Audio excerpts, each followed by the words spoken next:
Hello students, welcome back Gajwakar academy. Myself Randeep Singh and हम discuss कर रहे हैं new example series before exercise 10.3। वो लास्ट एक्सरसाइज है कंटिन्यूटी, तो कंटिन्यूटी पर बेस्ड जो एग्जाम्पल्स है वो डिस्कस करेंगे अपन। तो एग्जाम्पल नंबर 1 से देखो क्या कह रहा है। देखो लिमिट जैसा ही है, ज्यादा डिफरेंस नहीं है इसके अंदर। कंटिन्यूटी में क्या फाइंड करना है आपको कि ये एग्जामिन द फॉलोइंग फंक्शन है, कंटिन्यूटी है या नहीं है, ऐसे है ना। तो फर्स्ट वाला देखो, ये फंक्शन दे रखा है एट टू पर पूछ रहा है। तो देखो अगर भाई एट टू पर ये कंडीशन भी है और टू पर ये कंडीशन भी, अब ये दोनों पर मेरी फंक्शन की वैल्यू सेम आनी चाहिए, ये है फंड। अगर मैं फर्स्ट वाली कंडीशन निकालता हूं, देखना एक सेकेंड।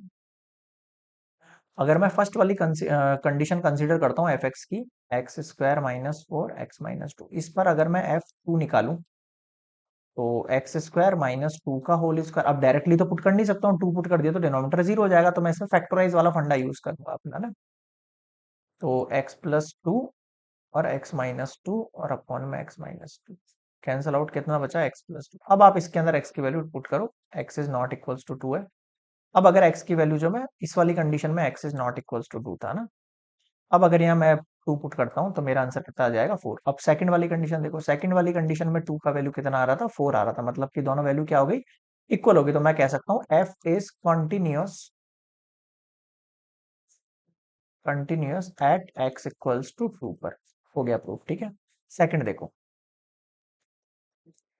अब यहां निकालना है। अब यहां पर आपको पता है ये लेस देन और ग्रेटर देन वाली कंडीशन होगी, यानी वो LHL और RHL वाली कंडीशन। अगर LHL से देखूं मैं, एट जीरो पर निकालना है मुझे, तो limit x tends to zero negative f x. अब मुझे ये बताओ, limit x tends to zero negative में फंक्शन कौन सा होगा, छोटा वाला। यानी कि फंक्शन की वैल्यू ऑटोमेटिकली मैं वन पुट कर देता हूँ, वन में पुट करेंगे तो वन ही आंसर आएगा। RHL limit x tends to zero positive f x, positive में कौन सी हो जाएगी फंक्शन की वैल्यू, ये हो जाएगी x माइनस टू। इसमें पुट करो जीरो माइनस टू, मतलब कि माइनस टू हो रहा है। तो सिंपली दिख रहा है मुझे कि limit x tends to zero negative of f x is not equals to limit x tends to zero positive f x not equals to. इसका मतलब limit x tends to zero, है ना, यानी मैं कह सकता हूं f इज डिसकंटिन्यूअस। डायरेक्टली लिख रहा हूं मैं, f is continuous at x equals to zero. और क्या है वो, डिसकंटिन्यूअस है, कंटिन्यूअस नहीं है। First thing. सेकंड थिंग, वो कंटिन्यूअस किस तरफ है ये भी पता कर सकते हैं अपन। f की वैल्यू जीरो पर कितनी निकल रही है, जीरो पर इस वाले फंक्शन से निकलेगी वो, है ना। तो जीरो माइनस टू मतलब माइनस टू। अब आप एक चीज गौर करो, यहाँ पर जो at x equals to zero पर मेरी कंडीशन है, वो किससे मैच खा रही है, इससे मैच खा रही है, limit x tends to zero positive of f x से मैच खा रही है ना।